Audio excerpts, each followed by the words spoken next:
At the time, pill mills were a big deal. Legitimate narcotics that are prescribed to people are being diverted for illicit use. This is 2010. And at that time, we were averaging 7 deaths a day in the state of Florida. I worked 2 really good cases on doctors. First doctor, we were doing surveillance at the clinic. This car pulls in and these 2 guys get out. They weren't in there very long, maybe 30 minutes at the most. And when we stopped them, they had prescriptions for 33 patients, none of which were there, obviously. It was just the 2 of them. The typical script was oxys, Xanax, and ibuprofen. And obviously the ibuprofen doesn't matter. Xanax, there was no trafficking actually in Xanax, but the oxys, that's where you got them. That doctor ended up getting 25 years, minimum mandatory for trafficking.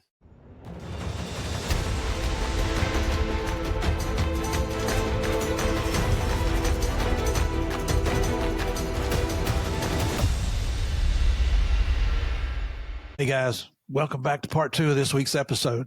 Left you on a cliffhanger yesterday, didn't we? That was done on purpose.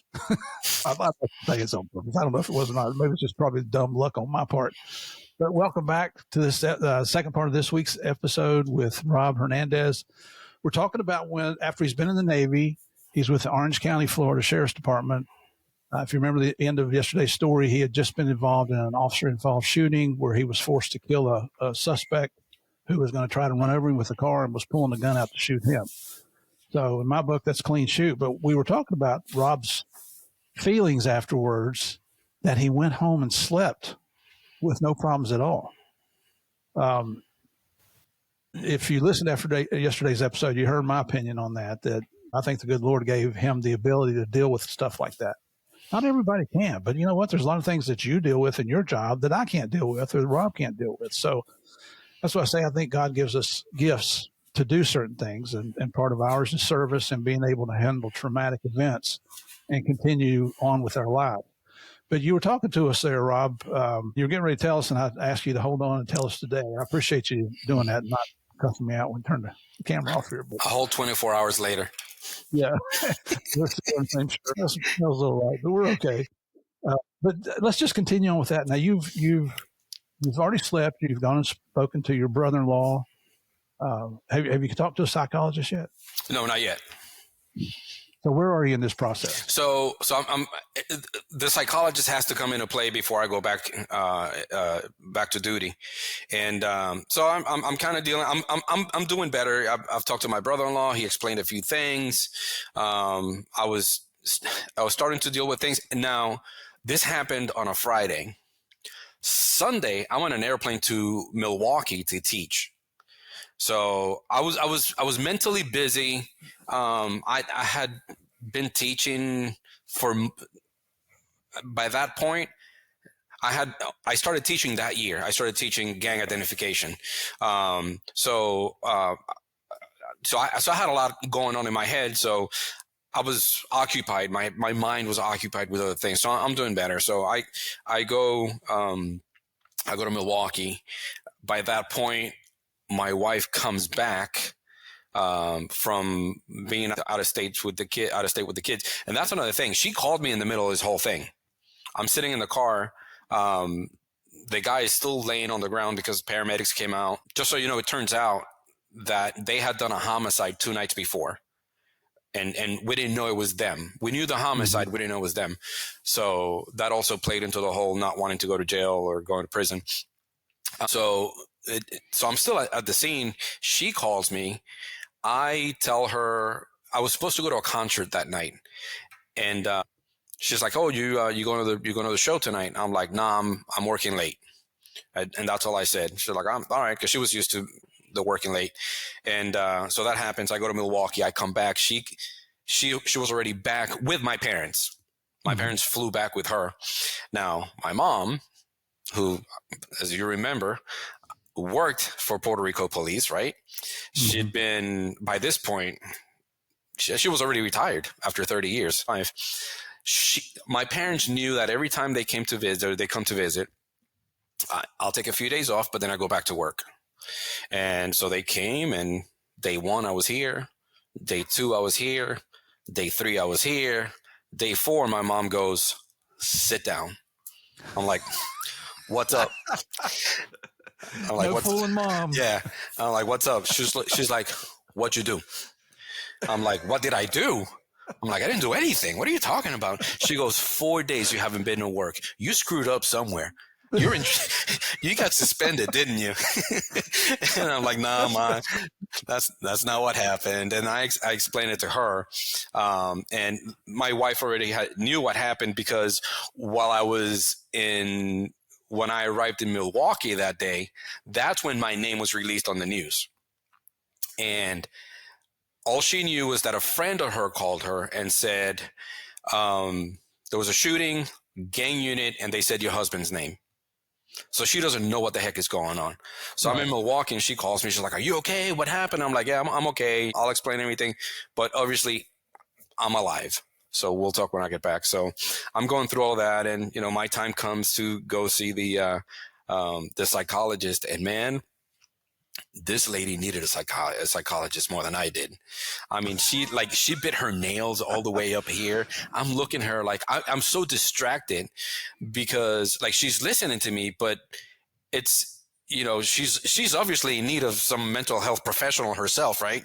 And one, we're talking about things, and she goes, somehow she goes, "Are you of a violent nature?" I'm like, what? Are you of a violent nature? I'm like, no. I mean, I'm very loving to my children and the people that I care for. But yeah, I shot him and I've been sleeping just fine. And she's like, what? I'm like, I am very affectionate with my children and I love them and they know it, and with the people that I love, but I shot that guy and I sleep like nothing. And she's like, I don't understand. And I got up and left. Yeah, I don't blame you. I just walked away and I went back to work. Well, you checked that box. Yeah. And that was more of a formality, man. It's, there was so much stuff going on at that time. We had another unit. We used to call it Auto Trap. And those guys were getting involved in shootings all the time, man. It's, it's like, it seemed like 3-4 times a year and good shootings. But, those guys were going after carjackers. That was their job, to look for carjacking vehicles. So obviously there's going to be a violent confrontation. And, so yeah, that was probably, I mean, I'll call it the most dangerous because for a fact they were pulling a gun on me at that time. And then there was everything else that came after that. It's is that the only officer involved shooting you ever had? Me personally, having to pull the trigger on someone, yes. But, okay. I've been in similar situations. It's just, it wasn't me pulling the trigger. I got to say, moving to Orlando, we had never planned to move here. We planned to retire in Florida, but we figured we'd be over on the coast around Melbourne, Satellite Beach, that area over there. And we came here because our youngest daughter and her family were here, and their daughter is the 8-year-old I was having the fight with earlier today. We were there when she was born up in Virginia and all that. Mm-hmm. And so we thought, well, what the heck? Let's just go down there. And we got other family in Atlanta. But I had no idea, Orlando's known for Disney and all the tourist parks and SeaWorld, and the beaches aren't, an hour away, you could be at the beach. I had no idea Orlando was as tough, or as dangerous as it is. I mean, almost every single day, there's a shooting, there's a murder. And I just looked up, I didn't realize the county is almost 1.5 million people. Oh, yes. The state of Florida in itself is a very transient state. We have a lot of, especially in Central Florida, we get so many people that move here, and then the first 2 years is going to be hard, period, wherever you go. It just that we get so many people that come here, and not all of them stay. So it's a very transient community. And then on top of that, and this is something that I bring up when I'm teaching, is you have people that come from high crime states or cities and trying to be a responsible parent. They want to keep, take their children away from that environment, and they bring them here because Disney World, right? There's no crime. Right. But what happens is they recreate the environment that they left.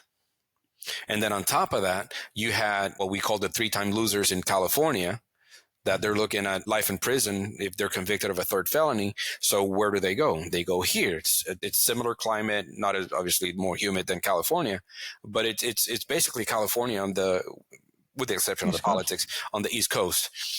So that's why we get all these different criminal organizations that come here. Now, then you have the ever-growing Venezuelan community here in Central Florida, Brazilian community, Puerto Rican community, and all of that.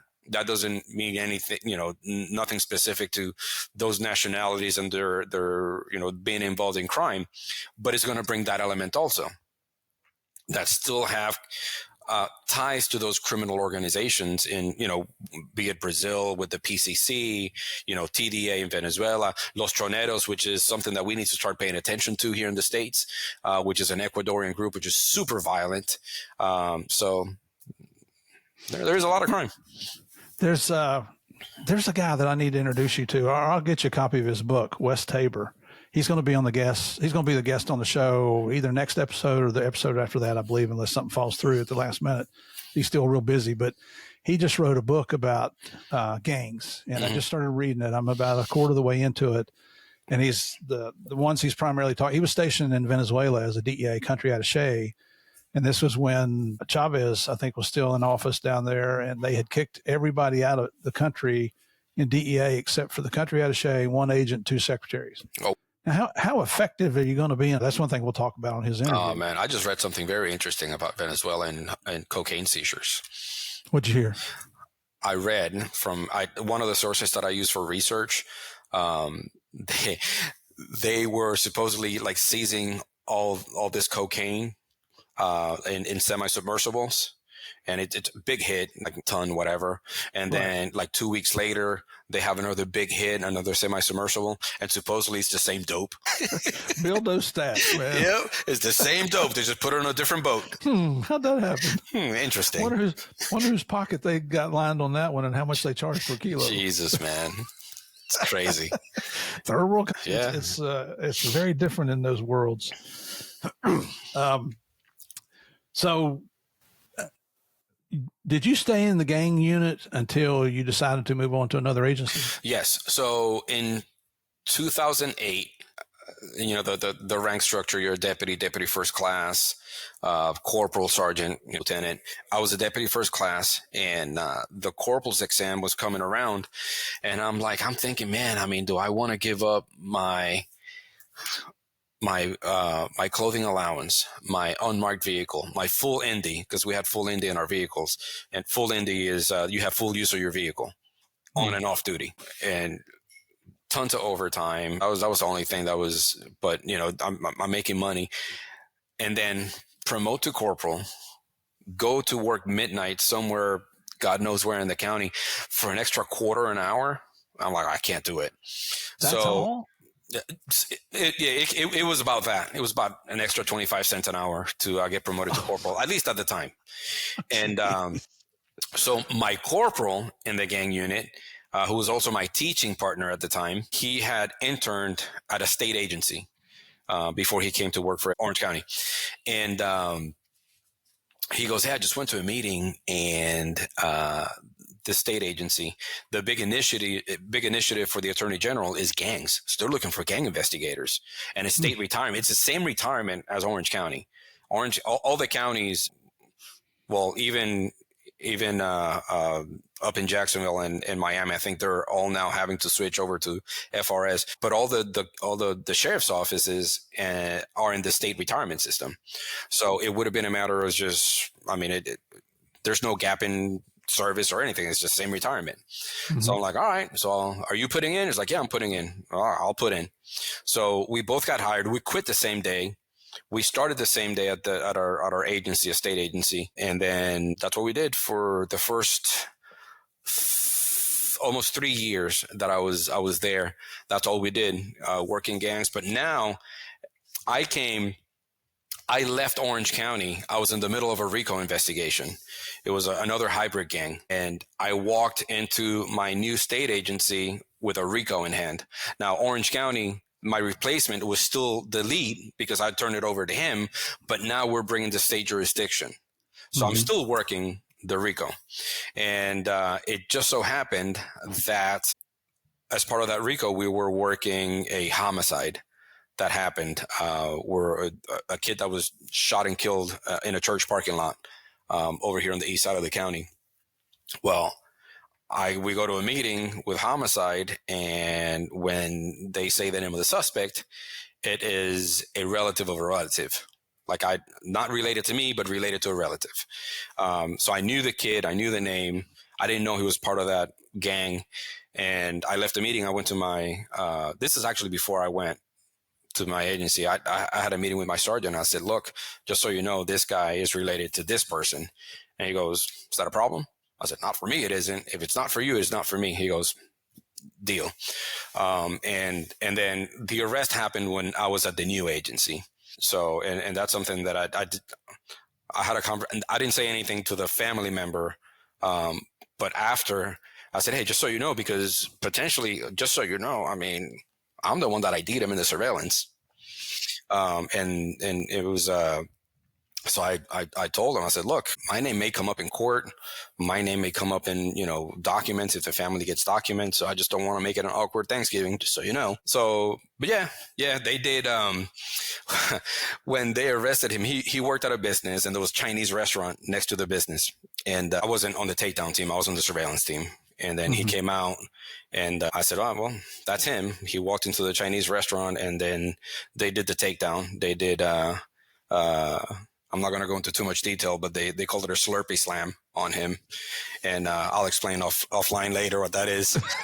But I got things running through my mind now. It's called a Slurpee slam. It's something we perfected in Orange County. And he was arrested, and then after that, that's when I told the family member, hey, just so you know, my name may come up because, this happened.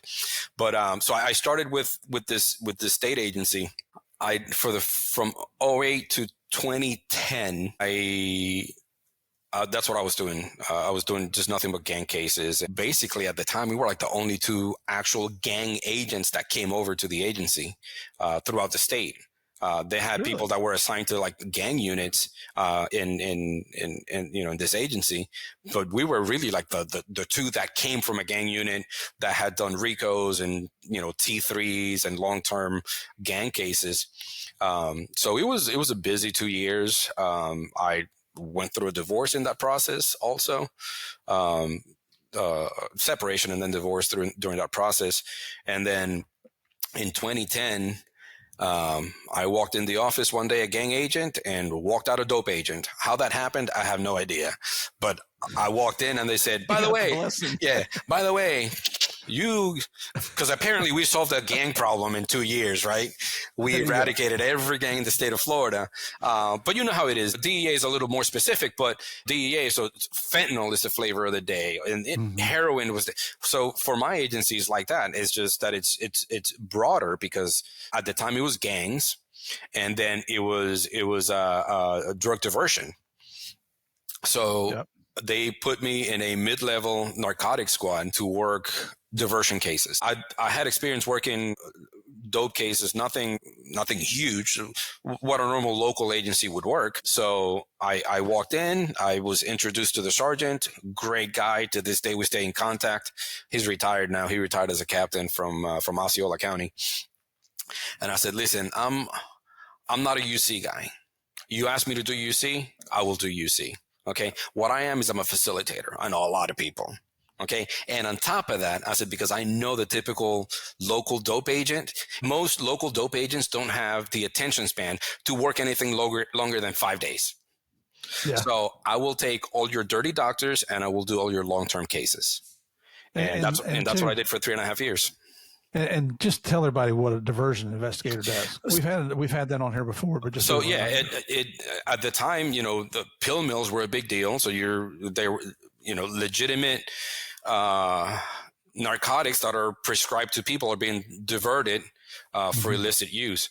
And this is at the time. This is 2010, and at that time we were averaging 7 deaths to overdoses, 7 deaths a day in the state of Florida during that time, 2009, 2010. And then we had a lot of what we called pillbillies.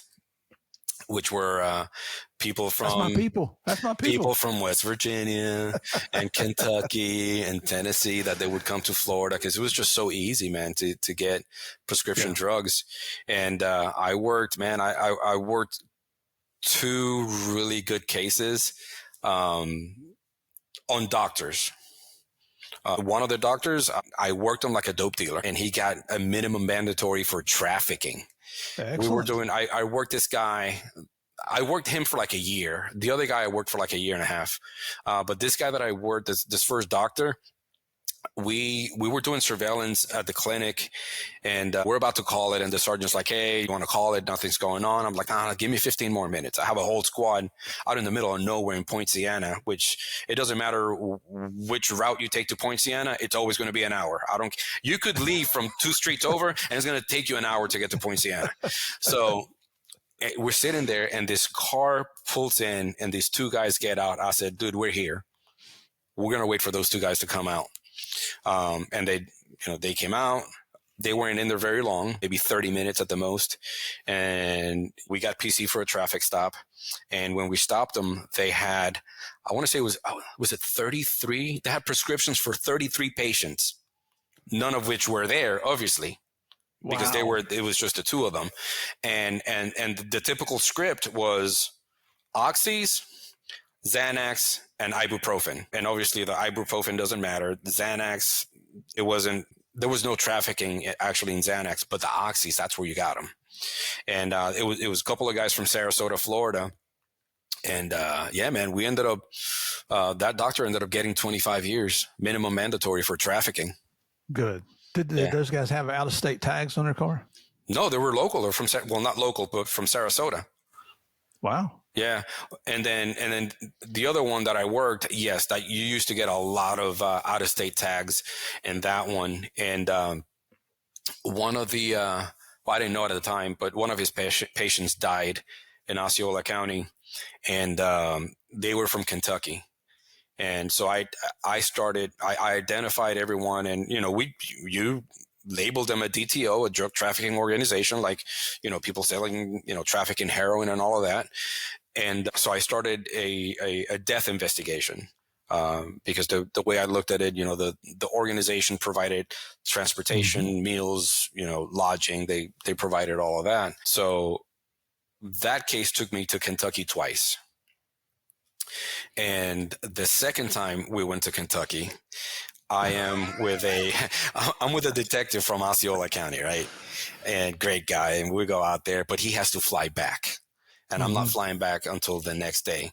So we came in, we did all these interviews. With one of the interviews that we did, it was the person that we were interviewing, she lied the whole time, and we knew she was lying.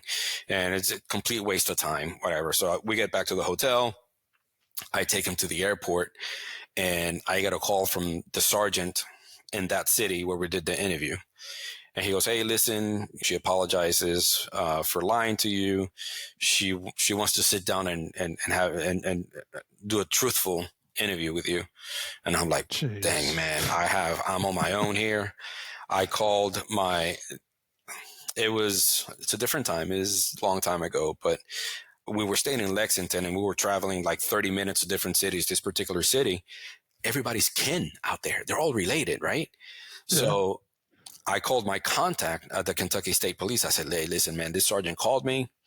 He said that she wants to do an interview. My partner's gone. He flew back.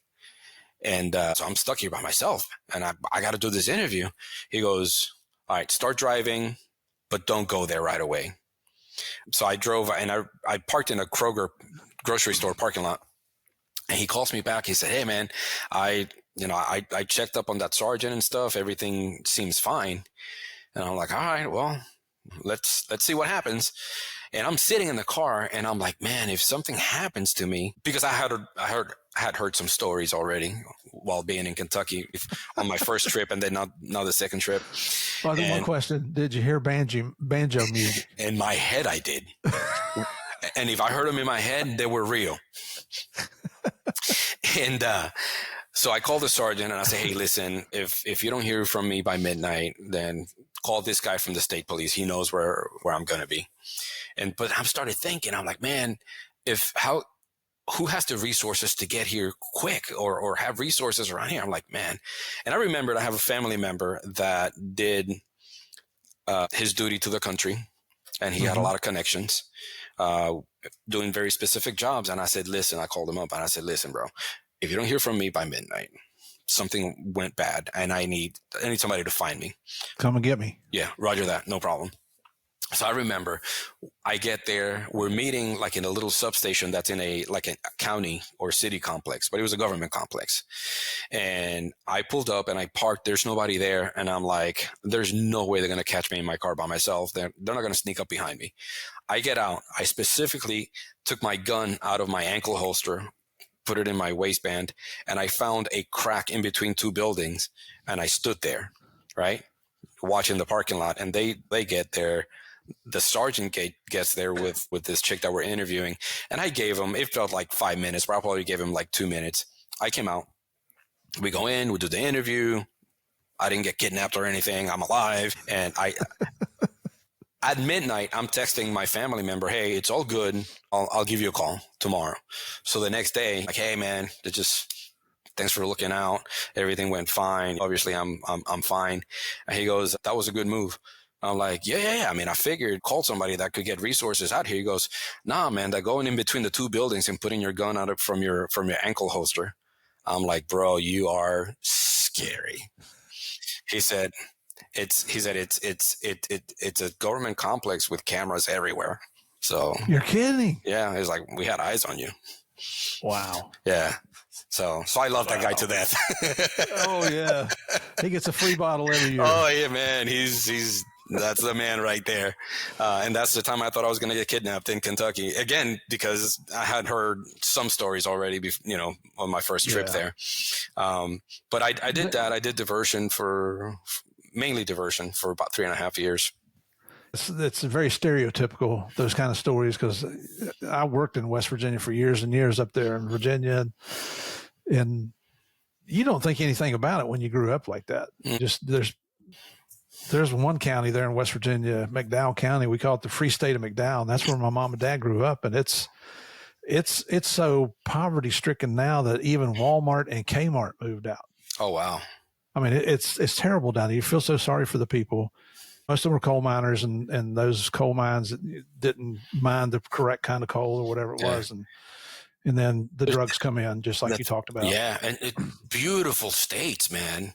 West Virginia, Kentucky, beautiful states, but the economy they can get very cliquish and clannish too. Oh yeah, they can.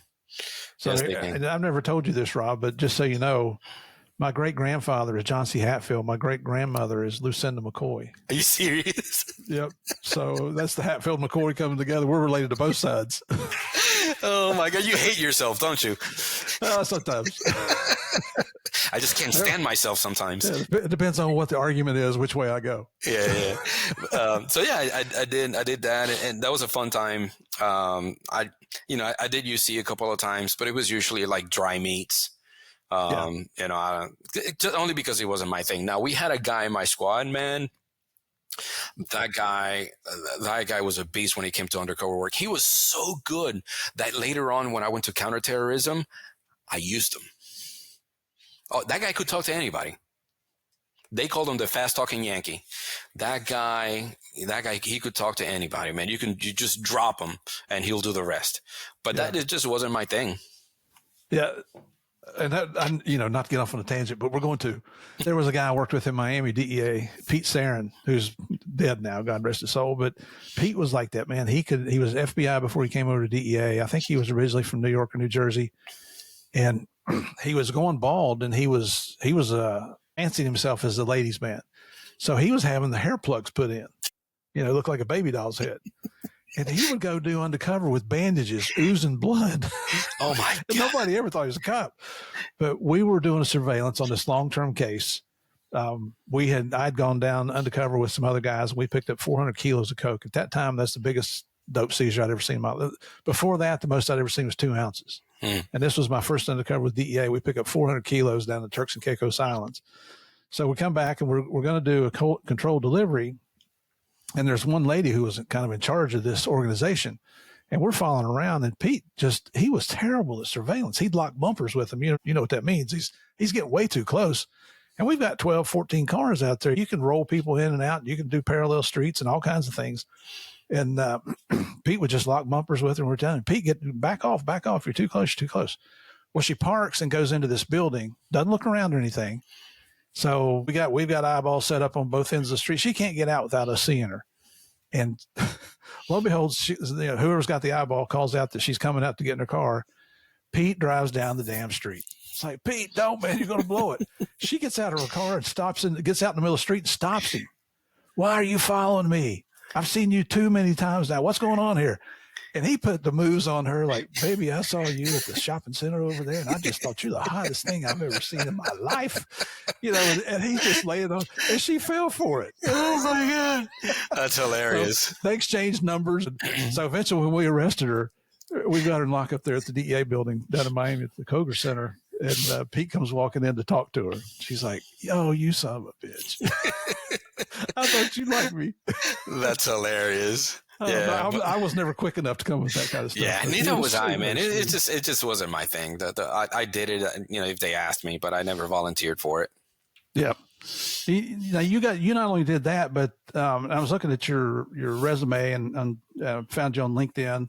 You were involved in the FBI Safe Streets Task Force. You were involved in intel, labor trafficking, counterterrorism. Yes. So I was part of Safe Streets twice. Once as a deputy in the gang unit, and then once as an agent. The agency that I work at now. Can you explain what Safe Streets is?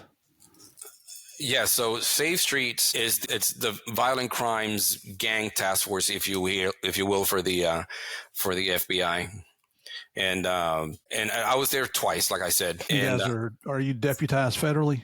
Yes, and that's a good thing, because not only do you have state jurisdiction, but now you've got federal jurisdiction too. Correct. And the FBI, they have tons of resources, and it was a multi-agency task force. So it wasn't just obviously deputies and then my agency, but we had some of the municipalities that were part of the task force also.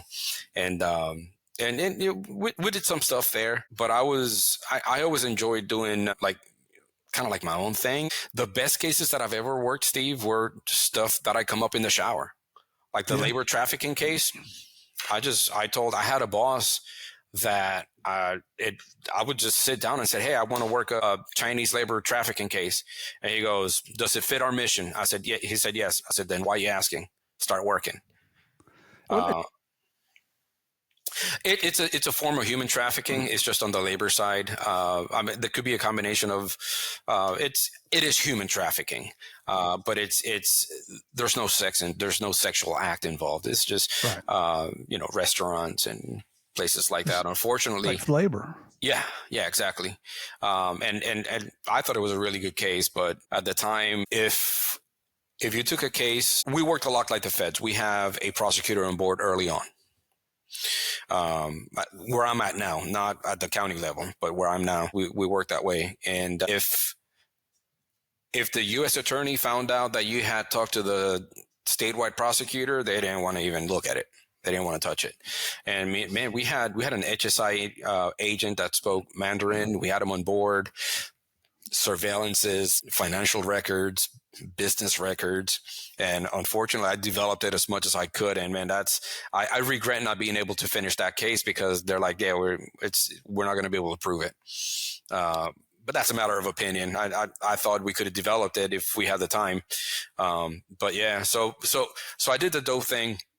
And then I wanted to be done with that. They were starting a new intel initiative. So I volunteered for that, a criminal intel. And then in October of 2015, I get called into the big man's office, and he's like, listen, we're going to make you, and I was going through the promotional process. And he's like, we're going to make you an acting supervisor. I had done the written, I hadn't done my panel yet. Mm-hmm. And we're going to put you over economic crimes. And I'm like, all right, not my thing, but it is what it is. I'll take it. And 2 days later, I get called back in, and he's like, scratch economic crimes. I'm like, so I'm not going to get my extra money? He's like, no. We're starting a new counterterrorism initiative. and we want to be ahead of every other region within the state. So we want you to start the first CT squad for the agency. And I call it the honor of creating the very first CT squad for my agency in the state. And I ran that for 5 years. I supervised it for 5 years. And we did some really cool stuff that most like local state level guys don't get to do. I responded to the Pulse nightclub attack in 2016. I learned how just about any terrorist event in the globe has a nexus to Florida. I'm not going to say not every, but you'd be surprised how many terror events throughout the globe have ties to Florida. There's some sort of a nexus. Boston bombing had a nexus to Florida. There was actually an officer-involved shooting here in Orlando, and this has been in the news. They were doing the follow-up interview, and they brought a JTTF FBI agent and a Massachusetts State Police trooper to do an interview here in Orlando. And they got into a shootout in an apartment living room. That was part of the follow-up of the Boston bomber. The first U.S.-born suicide bomber in Syria from Florida. You know, one of the Paris attacks. I mean, it got to a point where whoever was in charge of the counterterrorism program at the FBI level, one of the first calls that he made whenever there was an incident, a terror attack, was to call the ASAC in Orlando, the FBI ASAC, and ask him, have you found a nexus yet? Because more often than not, there was some sort of a nexus to the state of Florida. Well, we're like a criminal magnet down here. Yeah. But man, and let me tell you, I loved CT. Because you get to do so many things and you get to learn so much. You're doing a lot of travel with it? Not so much. I went initially for the training. I did a lot of travel. Now, mind you, I was supervising too. One of the guys that I was supervising, he traveled a lot. I mean, this guy, he's a TFO. My agency, he's a TFO with the FBI. He's training new FBI agents on CT, and he's traveling. He's going to Germany and doing interviews and managing. Officially, they can't manage sources. They can be a secondary. But but you get to work with some units that you would never work before as a regular cop, and you get to do a lot of cool things, man, and be exposed to a lot of things. And there were some things that we did that were, and we had we built such a good relationship with the FBI that there were times, you know how it is in the Fed system, that the wheels turn pretty slow. They would call and say, hey, can you guys run this on the state side? Because it moves so much quicker. And we would do it. We would take a case from them, move it on, take it on the state side, not necessarily charge them with anything terrorism related, but if you charge them with possession of a firearm, you're still mitigating the problem. Right. So, and you're getting the foot in the door with these criminals to see, I mean, what can you exploit out of this? Yeah, exactly. So that was fun times. What's I guess the biggest counterterrorism case you ever worked on that you can talk? I don't know if you can talk about it yet or not. Let me see. We did. This was out. Well, actually, we arrested a guy that shortly after the San Antonio Walmart attack was planning a similar attack. We intercepted. Yes, we intercepted him, and then we worked a case where there was an absconder from a cruise line that we arrested him, and he had ties to international terrorist organization. Jeez. Yeah. So yeah, you get to do really, really cool things that normally you wouldn't be exposed to. With our small town police blotter and then the section I have on Patreon about stupid criminals, I make a joke that I try to teach my children you can be a leader or you can be a follower. And I try to teach my kids to be leaders, and some listen to me and some don't. Mm-hmm. But So I make that same analysis when it comes to criminals. In Florida, we decided we want to be the leader of stupid criminals. Of course. Of course. It's so funny because my friend in Texas sent me like, hey, Florida man stories. And the other day there was a story about a guy from Texas that stole a boat here in Miami, drove it down to Cuba, came back and got arrested. And I sent my friend the news stories. I said, look, my two worlds just collided. Texas man and Florida man. So somewhere along the line there, you got involved with St. Petersburg College. How did that happen? And what's your involvement? So in 2005, when I was a deputy, I was kind of early on in working gangs. I went to the basic gang identification course, and my sergeant just kind of like leaned over and said, hey, you'd be good teaching this. I'm like, you think? And he's like, yeah. So I talked to one of the instructors, and they were representing St. Pete College, MCTFT, which is the multi-jurisdictional counter drug task force training. And he put me in contact with the coordinator, and they're like, all right, we'll give you a shot. And I've been teaching since 2005. I started with gang identification. Then I was able to travel to El Salvador from 2014 to 2020 to the pandemic about 3-4 times a year as part of the community policing program. And I was teaching gang identification and criminal intelligence. But at the same time, I was learning a ton from them because this is El Salvador then, not Bukele's El Salvador. Actually, Bukele was the mayor of San Salvador when I was traveling down there. So I was exposed to, national police from Panama, Belize, Honduras, Guatemala. So I'm learning from all these people, and I'm learning about gang trends and, how they operate down in Central America, in the Northern Triangle. So I haven't done gang identification in years. I mainly teach gang investigative strategies and gang trends is mainly what I teach. Now I have a couple of courses that I've put together. Like I put a violent extremism and the gang connection, because that's my two worlds, counterterrorism and gangs. So I have a course that I put together for that. And then I have another one that I've never taught it, but it's CT strategies for state and local. How can local agencies, without directly working counterterrorism, how they can benefit the CT mission?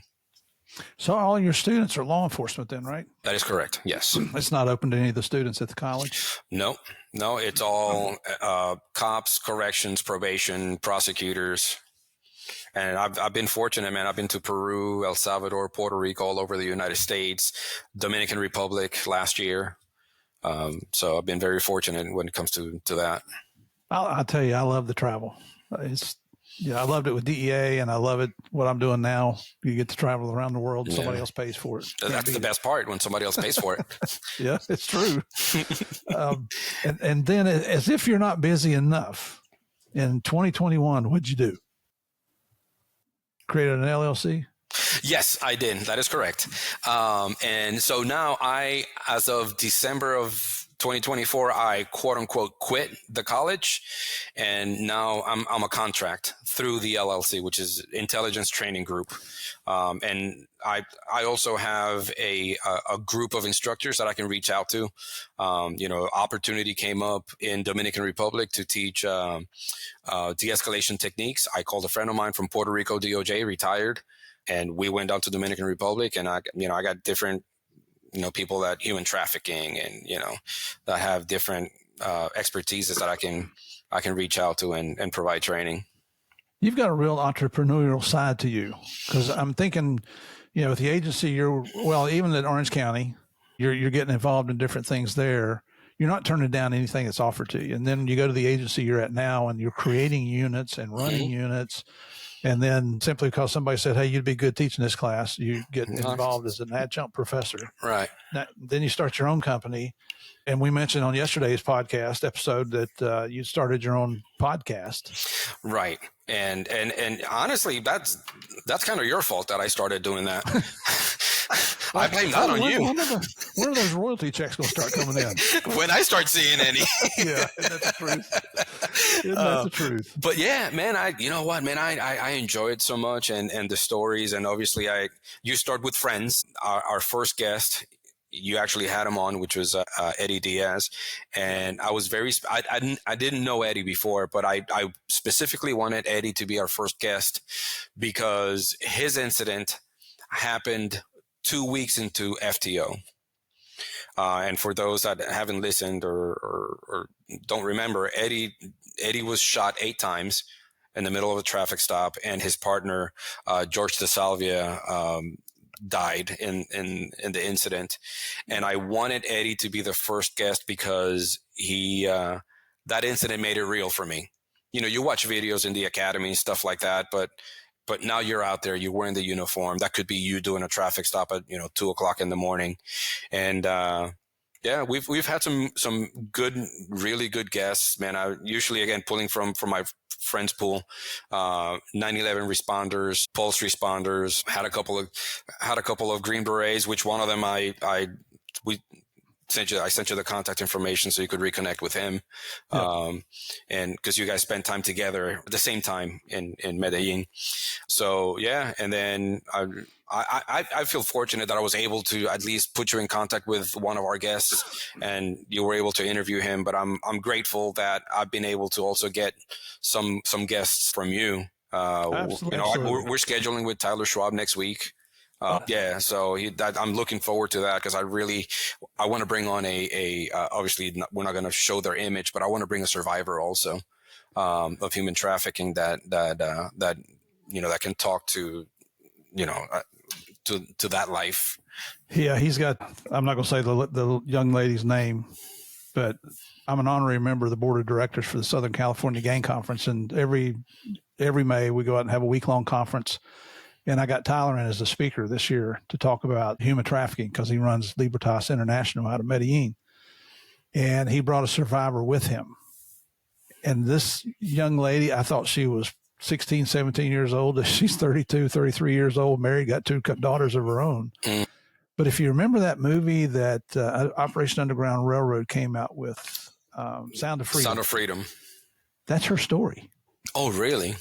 Yeah, but it's not factual. Well, it's a movie. Wait, hold on. So they do that? Hollywood does that? Well, not in Narcos. Everything you saw in Narcos was true. Got it. If you believe that, Robin, I've got some swampland down here. We'll give you a good price for it. Yeah. No, but I love that guy, Tyler. I bring him on every 6 months. We were just swapping emails and text messages here during the past week, because they got a guy sentenced to life in prison down in Miami. Oh, wow. That's awesome. What a pervert. What a freaking pervert. Well, good for him. He earned it. He deserves every day he gets. Absolutely. Absolutely. And I hope he lives a tough life in prison like we know he will. And when you're talking to Tyler, ask him why he's spending so much time in the United States. Because he's under death threats. Oh, really? Yeah. I mean, it's too dangerous for him to go down.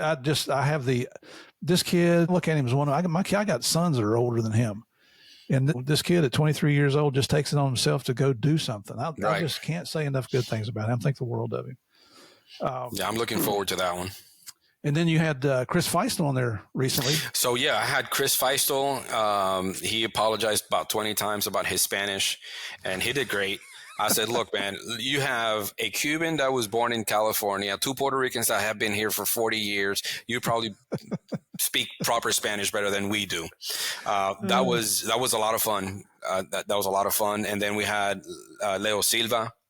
Mm-hmm. Leo got a hell of a story. Yeah, man, that was a great episode. Actually, that one comes out this coming Monday. Part 1 comes out this coming Monday, and then we started communicating with some other people that he and I talked about, and you and I have talked about. So we're going back and forth with some other people to have them on the show. Well, brother, I've told you this before, and your partners as well, and it still holds true. Whatever I can do to help you guys, introduce you, you guys probably know more about the podcasting business than I do now. But that's the way I look at it, is brothers helping brothers. And just because we retire, I got this corny saying, just because we retire doesn't mean our oath expired. And it's actually, you know what? I stole that from you, because when I had these made, and my friend sent me these, and it has like the, if you're listening on a audio platform, you can't see it, but actually on the bottom it says, "Nuestro juramento no expira." Yeah, it doesn't expire. Yeah. I love it. So I'm stealing stuff from you left and right. Brother, we're in this together. No, but man, it's rewarding, because there's so much negative sentiment towards law enforcement right now, that being able to bring these stories and highlighting them, I think it's worth, especially in the Spanish speaking community, because we still haven't found a platform where LEOs can tell their stories. So we're just, and again, we enjoy doing it. And, that's why we do it. Well, and I may too. I was a cop for 38 years. I don't really know how to do a lot of other things, and really don't have a whole lot of interest in doing other things, except getting my voice back here. So, the invitation's always open. You know where I live. You got my contact information. We'll continue to support each other. We appreciate it. I wanted to, before we finish up here though, a couple of things I want to point out is, you did so well with the gang investigations that the Florida Gang Investors Association has awarded you a combat award, 3 unit citations, 2 awards of commendation, and 2 unit of the year awards. Well, that wasn't the FGIA. That was the agency. Actually, that's from multiple agencies. Okay. Well, the combat was from the sheriff's office, and then you had the units of the year, and yeah. So it wasn't. Now, when I was in the gang unit, we were selected, out of the 5 years that I was there, we were selected the gang unit of the year 3 times.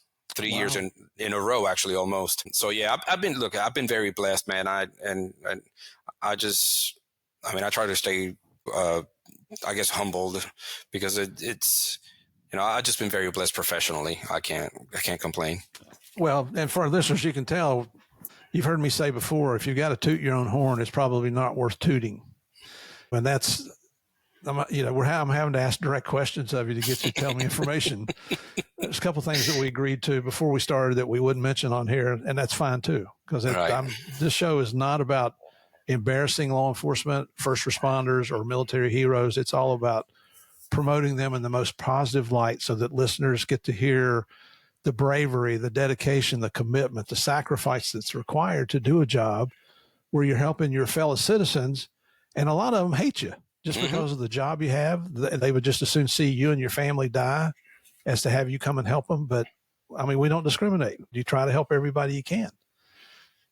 It's and boy, I could go off on that, but then my language starts going downhill, and I'm trying to improve that. So I want to ask you one more question before you go. Do you have any words of wisdom or advice for, say people that are interested in maybe a law enforcement career, or going into the military, or just any other words of wisdom that you'd like to leave us with here? Listen, if you want to live a life of service, I think there is no better career, me personally, because this is what I've chosen, law enforcement. Obviously, serving the country is super important as a veteran, and as a relative of veterans also. But I came on, I'm what I call the cops generation. We grew up watching cops, and that's what influenced us. Like you guys, you were the Miami Vice guys, and that's why you wanted to go to DEA, so we were all influenced. but you have to know, man, and I tell you this, Steve, because I learned it the hard way. Do not lose focus on your family or your spiritual life. Absolutely. You can't lose focus on either one of them. I'm in a great place right now. You met my daughter and you met my wife. I have my 2 sons. But it was a hard lesson to learn.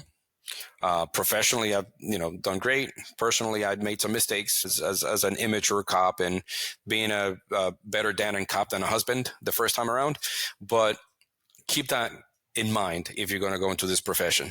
Do keep in mind, and I know the story that you tell about the guy in the academy that didn't know that DEA carry guns. Yeah. Do keep in mind that at some point you may have to take a life, and if that's something you can live with, then okay, then yeah, this is for you. But don't wait until you get your ass handed to you the first time in uniform to say, oh, this is not for me, because you're going to get yourself or somebody else hurt. But if I were to choose a career all over again, I would do it all over again. It's a different type of policing nowadays. We didn't have body cams. At the most, we had some dash cams. But there were no cell phones, no ring cameras. There was no body cams, and not that that would stop you from doing something maybe that you shouldn't be doing as a cop, but it plays in the back of your head. You second guess yourself. But I think it's a wonderful career, man, and I would do it all over again. So if you've committed to a life of service, and this is how you choose to do it, but maintain a balance, man. Don't sacrifice your family or your health for that matter. We didn't even talk about LEO suicide rates. Don't compromise your health or your family or your spiritual life. That's and excellent words of advice. And I hadn't even thought about touching on this police suicide. I've recently gotten involved with an organization called the Lucas Foundation, based out of Detroit, Michigan. It came up through the acting special agent in charge of HSI in Detroit, who we're friends on LinkedIn. Now we're personal friends, but he's associated with Brian Sizemore, who started the Lucas Foundation. And the Lucas Foundation is named after Lucas Sizemore, his son, who became a police officer in Atlanta 4 months on the job. And this was back in early 24. So it's just been a little over a year. In the middle of the night, just got up and went in his bathroom in his apartment and got inside the bathtub and shot himself, killed himself. And to this day, nobody seems to know why. But his dad and his mom didn't let his death go in vain. They've started the Lucas Foundation, so they're doing some fundraising to bring more awareness to the problem. The numbers are, I think the average number of police suicides is something like 184 a year. And I might be wrong. It's more than line of duty deaths, and it has been for like the last 10 years. It's the leading cause of death of police officers. It is. I'll just throw this out there for the Lucas Foundation. In September, they're doing a little run from Atlanta to Detroit, a 1,000-mile run, the relay. And it's all to raise money. If you're interested, you can go to the lucasfoundation.org, get more information about it.